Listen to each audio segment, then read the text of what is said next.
Ito na guys, ito yung ulam namin ngayon, tinulang dilis. Ayan. Nilaw namin yan ng malunggay tsaka talbos ng kamote. Tapos ito naman, kilawin.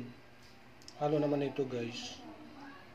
Pipino, sibuyas, kamatis, luya, sili, mga rekado rin. Kalamansi. Ayan.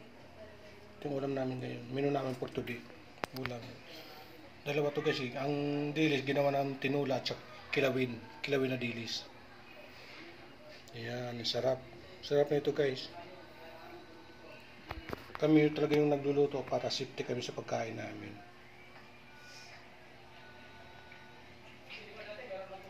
Ayan, umuusok pa. Sobrang init pa yan guys. Init yan. Tinulang ano yan.